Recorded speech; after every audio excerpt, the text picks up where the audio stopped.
Welcome to this new series of practice questions for the CWI Fundamentals Examination, also known as CWI Exam Part A. I will be discussing 5 random CWI Fundamentals questions and explaining the rationale of all the choices, even the wrong ones, so that when you take the exam, you will have the mindset and the right concepts equipped, giving you a high chance of passing the CWI exam. Without further ado, let's get started. The rapid quenching of a high carbon steel from the austenitizing range will result in the formation of letter A. Perlite, letter B. Martensite, letter C. Cementite, letter D. Ferrite, letter E. Austenite. Very rapid cooling or quenching takes place when there are significant changes in the transformation of a given steel alloy, and if that steel has high enough carbon, martensite will be formed. Hence the answer here, letter B. Martensite. Martensite exhibits a body-centered tetragonal structure which has high internal energy resulting to high hardness and tensile strength, but comes with low ductility and toughness. For the choices, perlite forms at a slower cooling rate than bayanite and martensite.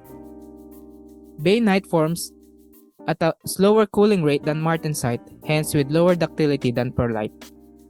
One characteristic of bayanite is that it is very difficult to see under the microscope. Austenite forms at around 1300 degrees Fahrenheit when perlite and ferrite began to change to austenite, but not all of them. It is at 1550 degrees Fahrenheit when the transformation of austenite is complete. Cementite is formed at similar temperatures when ferrite and perlite is formed, but for higher carbon content steels.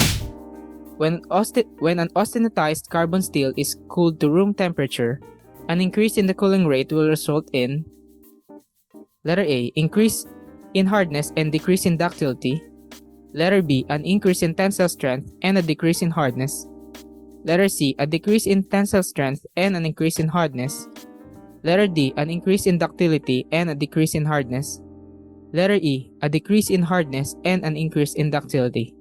As a general rule, when austenite is cooled rapidly, hardness increases and ductility decreases because of the formation of martensite, which exhibits lower toughness. Letter B does not normally happen because hardness normally increases with tensile strength. C is just the opposite of letter B, and letter D is just the opposite of B, and letter E is the direct contrast of the answer. Hence, the answer here is letter A, an increase in hardness and a decrease in ductility. Generally, when an austenitized carbon steel is cooled to room temperature at a higher cooling rate, it becomes more brittle, hence the decrease in ductility and decrease in toughness. The heat treatment in which a carbon steel's temperature is raised to the austenitizing range, held for a prescribed time and then allowed to cool to room temperature while remaining in the furnace is referred to as letter A. Stress relief, letter B. Annealing, letter C. Normalizing, letter D. Tempering, letter E. Austenitizing. Annealing is the slow cooling of metal to improve its ductility. The slow cooling occurs when this metal is remained at the furnace until it reaches room temperature.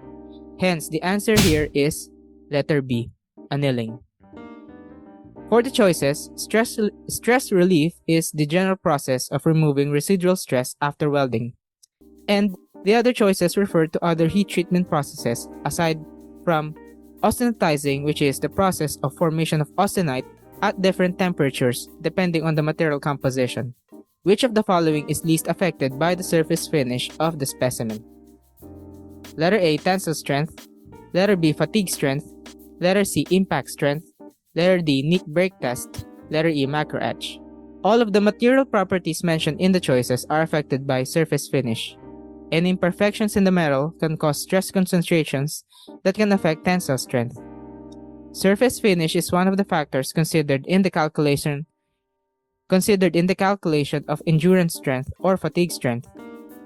Impact strength is greatly affected by these imperfections because materials are easier to break when there are surface finish issues. Macro etch testing is a test that reveals surface imperfections, and just like any surface and subsurface testing, Surface finish has an effect on this testing if not properly done, like surface preparation, etc. Neat break test is a test for determining the quality of the weld. It breaks open the weld lengthwise. Surface finish has nothing to do with the inspection and preparation of this test, hence the answer. Letter D. Neat break test. The heat treatment in which a carbon steel's temperature is raised to the austenitizing range, held for a prescribed time and then allowed to cool to room temperature in still air is referred to as letter A. Austenitizing, letter B. Normalizing, letter C. Annealing, letter D. Quenching, letter E. Tempering. Normalizing is the cooling of metal from the austenitic range to room temperature in cool air. So for example, in annealing, you cool the material but you leave the furnace open to expose the metal in air. That is normalizing.